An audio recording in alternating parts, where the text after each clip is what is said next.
নমস্কাৰ ফ্ৰেণ্ডসকল, স্বাগতম জনাইছোঁ মোৰ আৰ্টেক আছাম জিউনাইন চেনেললৈ। আজি আপোনালোকৰ এটা ভাল খবৰ লৈছে। IDBI যিটো বেংক আছে, এই বেংকৰ পৰা বহুতকেইটা চাকৰি পদ মুকলি কৰিছে। এই চাকৰিসমূহত আপোনালোকে কিন্তু চেলাৰী 15,000 পৰা ষ্টাৰ্টিং আৰম্ভ হ'ব। তো ইয়াতে আপোনালোকে আবেদনসমূহ কৰিব পাৰে। ইয়াতে আপোনালোকৰ পুৰুষৰ লগতে মহিলা আবেদন কৰিব পাৰিব। ইয়াতে আপোনালোকৰ বয়স সম্পূৰ্ণ তথ্য কিন্তু ভিডিঅ'ৰ মাজত মই জনাই দিম। কেনেকৈ আবেদন কৰিব সম্পূৰ্ণ তথ্য ইয়াতে পাই যাব।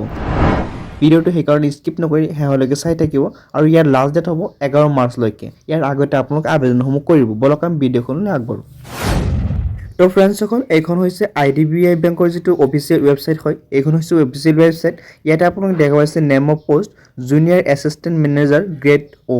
তো ইয়াতে টোটেল ভেকেঞ্চি দেখা পাইছে 650টা আৰু কেটেগৰী ৱাইজ ভেকেঞ্চিসমূহ মুকলি কৰা হৈছে।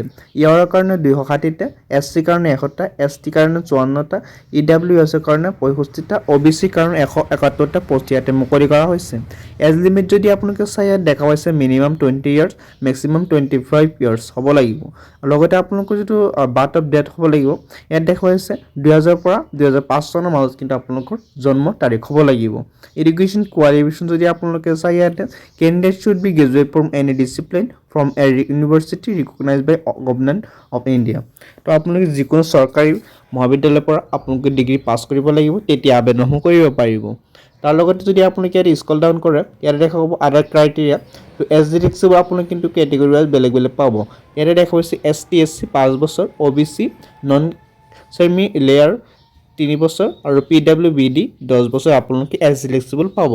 ইয়াৰ লগতে যদি আপোনালোকে এপ্লিকেশ্যন ফিজটো চাই, ইয়াত দেখা হৈছে আদাৰ্ছ এপ্লিকেশ্যন ফি প্লাছ ইনিমিনেশ্যন চাৰ্জ আপোনালোকৰ 1050 টকা। SC ST PW যিটো হয় ইয়াত ইহঁতৰ কিন্তু 250 টকা। আকৌ পে'মেণ্ট মোডটো কৰিব লাগিব আপোনালোকে অনলাইন যোগে, আপোনালোকে কাৰ্ড ইউজ কৰিব পাৰে। ইয়াত দেখা পাইছে। তো ইয়াৰ কথা হ'ল এতিয়া আপোনালোকে আবেদনসমূহ কেনেকৈ কৰিব।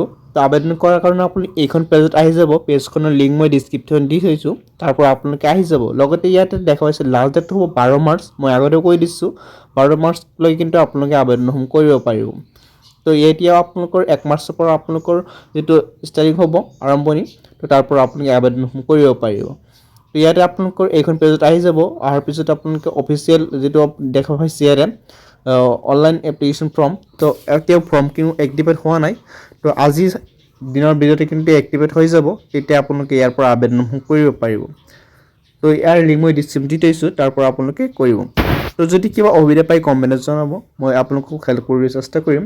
তো ভিডিঅ'টো ভাল পালে লাইক কৰিব, লগতে মোৰ ওচৰত নতুন চেনেলটো ছাবস্ক্ৰাইব কৰি লগত থাকিব। ধন্যবাদ।